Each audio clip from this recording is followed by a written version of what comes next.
This is the Grade 5 Mission 4 overview for Zearn. Math, if you're using Eureka materials, it's the Grade 5 Module 4 overview. Title is Multiply and Divide Fractions and Decimals. This is a high priority mission, so you need to spend an adequate amount of time on it. We're now multiplying and dividing fractions. That's the central focus, and decimals. In the prior mission, we were working more on addition and subtraction of these elements. Now we're multiplying and dividing. Good news is for fractions, multiplication and division is easier because there's usually one less step. They've also been, if they've been creating equivalent fractions, that process is the same as multiplying fractions because they multiply by multiply or divide top or bottom by same number, so it's exactly the same. The progression, it starts with fractions on line plots. There could be some potential for preparing for a test question involving data in this little segment. Then it moves to fractions as division. Students need to understand that fractions are division, that the fraction 3/4 is actually 3 divided by 4. When they move into algebra, the fraction symbol goes away and all fraction is represented using, or all division is represented using a fraction bar. So this is pretty important for future learning. Moves into multiplying with unit fractions, then non-unit fractions. So it starts with a lower cognitive level, then to a higher cognitive level. I would assume multiplication of fractions isn't an incredibly difficult thing for kids. Now, if they lack fact fluency, then it will be difficult. If not, it should come pretty easily. Those who lacked fact automaticity, you're going to need to scaffold with a multiplication table or something to get them through. They start with concrete and pictorial methods to develop the concept, then move to more abstract graphic organizers like a tape diagram. I would work through these and get to the skill level for fluency practice as quickly as possible. The models are important. I'll explain why in a slide or two. Then they move to multiplying decimal by decimal, and then division with both fractions and decimal fractions in the end. As far as spiral fluency, what will help you advancing the skills in this mission, I didn't put in here math single-digit facts, but obviously spend a little time reviewing those to make sure students have them in determining their level of automaticity. Those who have none will need help. So the review will help those who are a little bit maybe struggling but could just use a little review. I put in here adding and subtracting fractions, which would seem counterintuitive because it's not at all the same as multiplying fractions. But the reason I put it in here is because students mix the rules. Once we've taught them to add and subtract, and maybe they're fluent with that. And then you introduce the rules for multiplication, which are different because when you add and subtract fractions, the denominator doesn't change.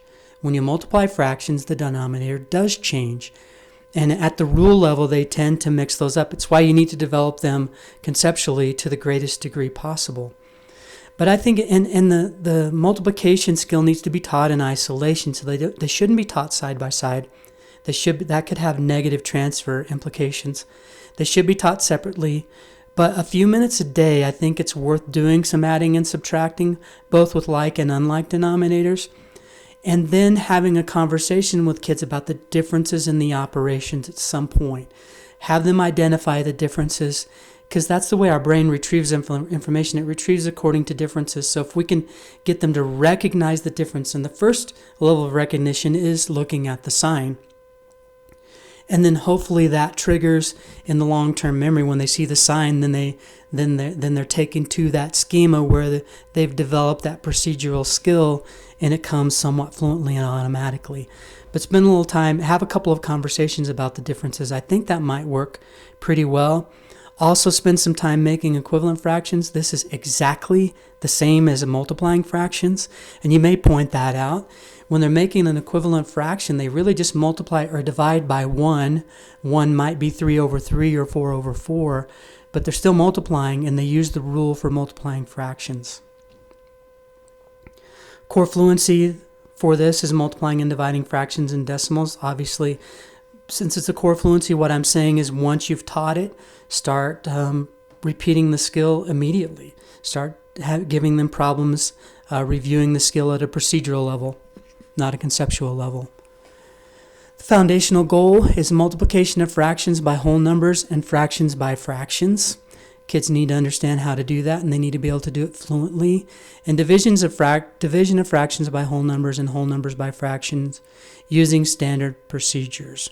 Now, I would argue that dividing fractions by whole numbers is no different than dividing fractions by fractions.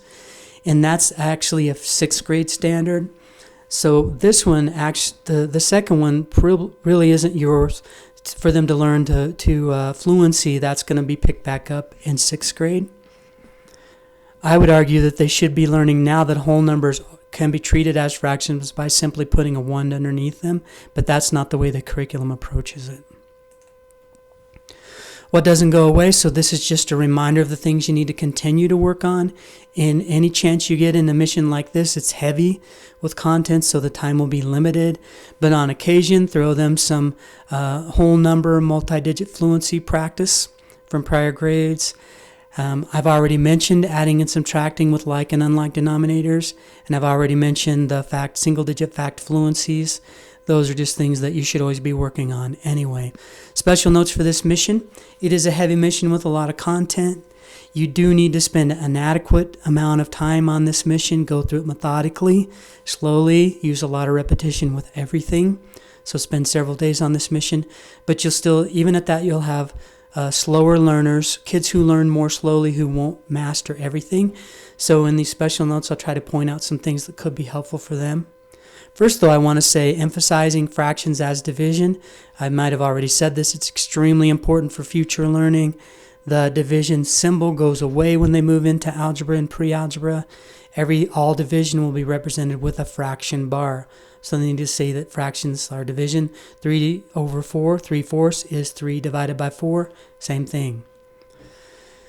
When they multiply whole numbers by fractions, I recommend using the model in Lesson 6 if you have a slower learner. Consider skipping the tape diagram representation and repeated addition in Lesson 8.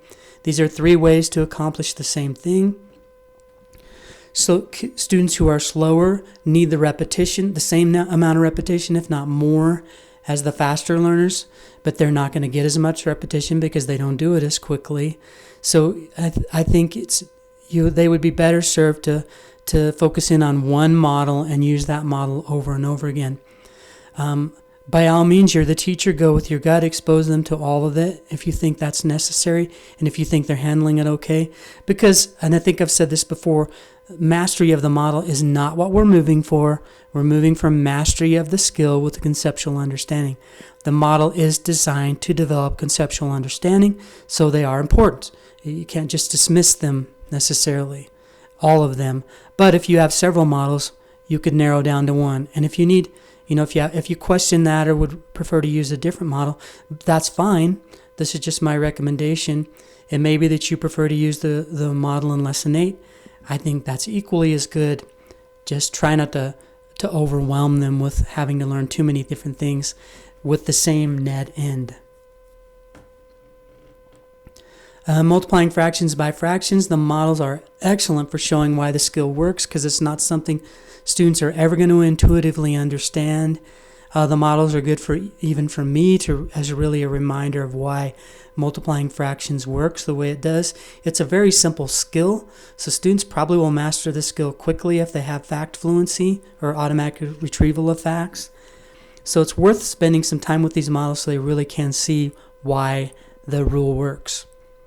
I would consider skipping lessons 17 through 24. I think these are just a higher cognitive level, come at a higher level of problem solving when students need more practice with fractions. And I would move ahead to what I feel are more important lessons, 25 through 31, division of whole numbers by fractions and vice versa, fractions by whole numbers. Have them do those lessons, practicing more of the skills. It's really essentially the same skill that they've been working on up to this point. So practicing the skill further, then come back and pick these up at the end. Then if you run out of time, you still get these more important missions in. Not that these aren't important, I just don't think they're as important as these, and I think covering them first could actually inhibit the potential of the power of instruction. Look through them, make your own decision there. It's just a recommendation and something to consider.